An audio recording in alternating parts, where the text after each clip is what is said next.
Paralympic session of ZenDo Tokyo. It's nice to see you all, both on YouTube, although on YouTube I can't see anyone, and our friends on Zoom too. Well, it's been a while actually, because some of you know I've been doing the Zen class here from Tokyo for quite a while, and we've been meeting every month for I guess more 4 years or something. But because of the Corona crisis, it all stopped or moved online. So I was tortured, or I have been tortured with talking to my iPad, which is really hard for me. So I'm really happy that I can see your faces. I'm really happy. I'm going to cry now. But if I cry, I'm not going to have another class, so I will not cry. Actually, it's well, it has been already second year, and because of government and all these strange policies and things like that, we have been locked down, we have been stayed home, we have been social distance, we have been masked, etc., etc. And I realize now, even if I see you online, not offline, unfortunately, and I really do hope I will see you or I will meet you on offline too, on unplugged too.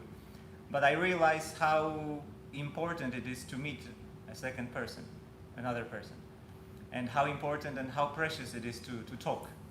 And in Buddhism, especially in Zen, meeting another person is so much important, very important. So unfortunately, well, because of this COVID crisis, we were disabled, or we are not allowed to meet another person, and it's really sad. It's probably the saddest thing that I can think of in recent years, or even in my life. You know, you cannot meet other person, and if you meet other person, sort of you are kind of you meet with contempt, and people look down on you or something, or they say no, you shouldn't meet, and things like that. But when it comes to meeting another person, and now and I can look at your faces and I can see your smiles, and it's very beautiful faces. Not as beautiful as mine, but but also beautiful. I really remember one of my favorite phrases from ancient China. I think from 7th or 8th century China, I guess. And there was a monk. I don't remember his name, but he said a really beautiful phrase, and he said, "We come to this world because of our parents, but we become adults because of our friends, or we become real humans because of our friends." And this is such a beautiful expression. And when you see the Chinese, original Chinese word for an adult, which is called, in Japanese we say Day9, or sometimes people say Daijin, it means a great person. And also in the from the Buddhist perspective, great person means the Buddha. So when we tread on the Buddhist path, and we practice on the Buddhist path, when we meet another person, they actually allow us to become the Buddha. They allow us to develop in ourselves the most precious qualities, the qualities of the awakened mind. So this is basically all because of you that I develop myself, and this is maybe because of I and all other people that you, each of you, develop yourself.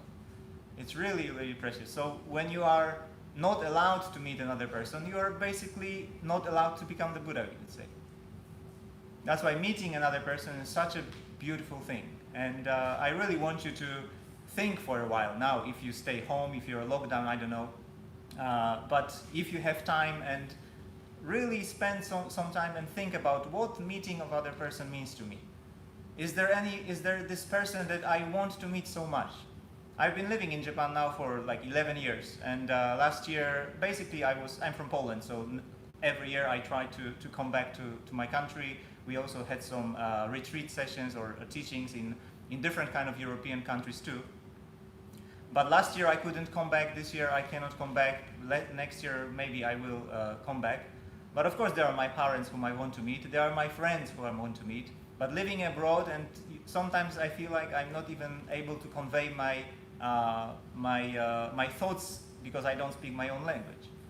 So when you meet another person and you can speak your own language, so it's such a beautiful thing, such a precious opportunity. I really, when I meet you now, and sometimes when I go out and I meet someone else, it's really a beautiful thing. So the idea of meeting another person on a Buddhist path, or when you look at it from the Buddhist perspective, gives it kind of a completely different dimension, and it enriches your practice so much. So, for example, in the West, as I know some of you are from America or from Europe too, as we changed the time to European time so that you could join the class too. And when you meet another person and they ask you, how are you? And you say, oh, I'm fine. Or how are you? Oh, I'm good. Or I'm fine, I'm good. It's always like that. But when you meet someone in Japan and you ask them, how have you been? Or how are you? Of course, in Japanese. Maybe young people will not answer you in this way, but when you meet someone who is a little bit older, not too old, but older generations, they use this precious word which is called okage-sama. Okage-sama, when you translate it into English, kage means shadow. Something that you can't see. So when you meet someone and then they ask you, how are you? And they say, oh, it's all because of them. It's all because of the environment. It's all because of all these myriad of things, millions of things, billions of things, people, light, effort, maybe death, different kind of phenomena, that I'm here, I'm healthy, I can talk to you, we can meet, and things like that. So it's a completely different approach, as we take me to, rationally thinking when they say, how are you? Oh, I'm fine. I'm fine, I came here because I made this and that effort, I practiced for this and that time, and it's all me. But here in Asian countries, especially in Japan, they first say, oh, it's all because of this shadow. So when you see this beautiful tree coming up from the earth, and then everyone says, wow, such a beautiful tree. But then it's all because of the roots that they have, because of the other trees that or the whole forest that the tree belonged to. That's why when we hear the word Sangha, as you know, the Buddhist community in Japanese, it's called Sorin. Sorin, it means a forest. So we are like trees practicing in a forest. So when you go to the forest, well, in some countries you are not allowed to go to the forest. Hopefully you can go to the forest, and I try to go as much as I can. Although in Tokyo there are not so many forests anymore, unfortunately. But when you go to the forest and you see trees, they don't compete with each other. You know, I've been growing here for, if you go to Yakushima, so there are like trees that have been growing like for 3, 4, 5, 600 years or something, or even longer, and say, no, oh, I'm the boss here. Just get out of here. You see, can you see trees talking like that? No, they all develop as best as they can. They grow, which is the purpose of their life, the only purpose that they have. But at the same time, they are all interconnected with their roots under the ground. And this is what our practice should like. So the whole, we could say, universal meeting of co-practitioners, sitting together. Now, although I sit myself here, we cannot meet and we cannot sit one next to another. I do hope we will have a chance. But when we see it, when you see people, when you meet in a group, you practice together, we are like trees. We are like trees growing up into the very peak of the universe, but at the same time being interconnected, being one. And when you look at your practice from this perspective, there is not this kind of like Uncle Scrooge practice, me and my cushion, or me and my Zafu or something, but you feel this great cushion that the whole world, the whole universe is sitting on. And then you are part of it. And it's such a tremendous thing and such an empowering message that it completely changes your approach. You're no longer alone, as sometimes we see, as sometimes we feel. That's why I'm so happy to meet you, and we are going to practice together, even for a short time, and then we will have a chance to ask some questions with people on Zoom, but also people who are watching on YouTube, I guess, or Facebook, I don't know. So really, if you feel this interconnectedness with everyone, and then you sit on top of that or in the midst of that, you are part of it all. So then it really completely changes your approach and your practice becomes easy. It's no longer your practice.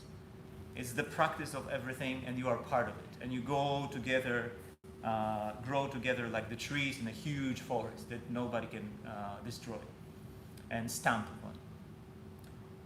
Yes, this is what I wanted to say to you today, as I saw the faces, your beautiful faces on Zoom today. And we are going to sit together.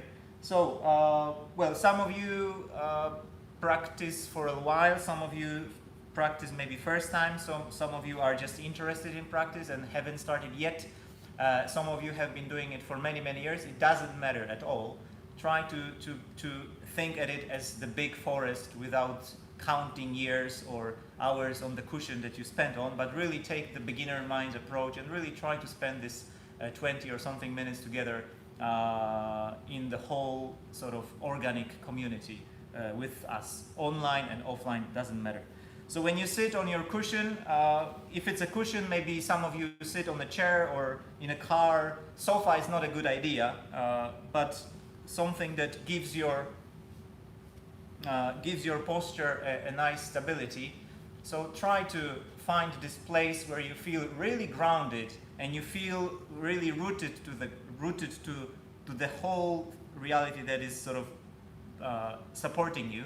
But at the same time, you have this upright position and you can sit and you go up like a big tree from Yakushima Island in Japan. So please sit comfortably. You can put first your hands on your knees, your palms up, and open your chest. You can sit also like that. Make a few movements to the left and to the right. Make sure that you feel stable. You don't sort of fall to the left or fall to the right, but really feel like a pillar, standing or being, as I said, rooted in one place. And then put your right hand on your lap and then your left hand on your right hand. If it's for some reason uncomfortable, you can sit like that. It doesn't matter so much. So find this position that is best for you. And make sure that your ears are in the same line with your shoulders, so you don't sit like that.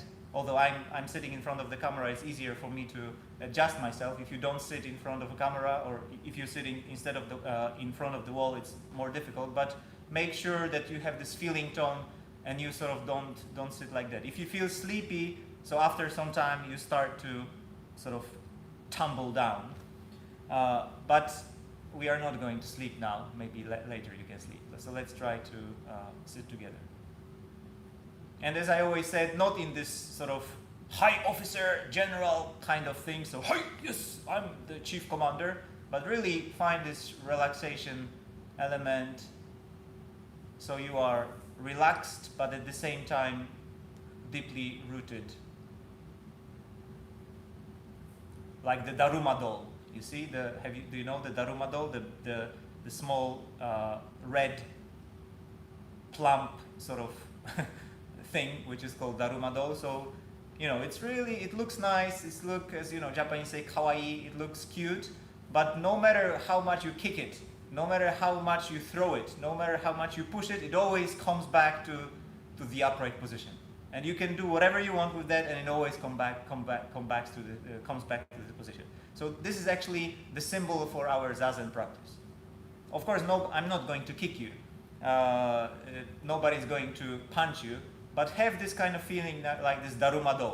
So there is no sort of rigidity, but at the same time, you feel sort of rooted, and you feel confident basically in your practice, which is because of your physical posture.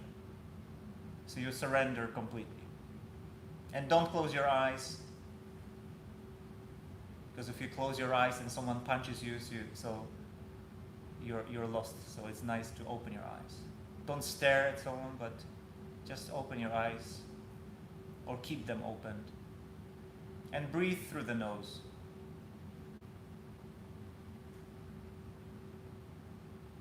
And see how much or how you feel.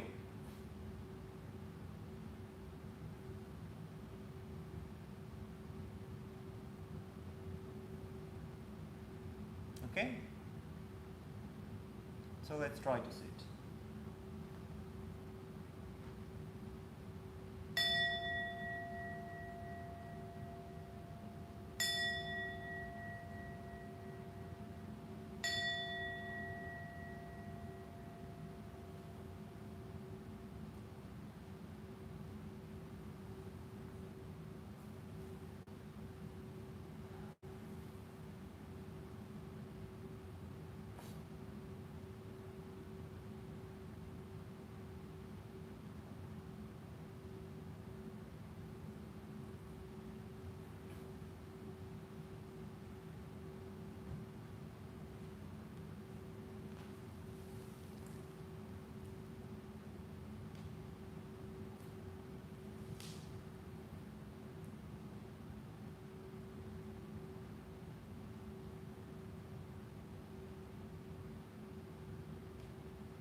Now put your hands on your knees. If you are sitting in this position, if you are sitting on a chair or maybe in a different position, so try to sway delicately from left to right, and also your head from left to right.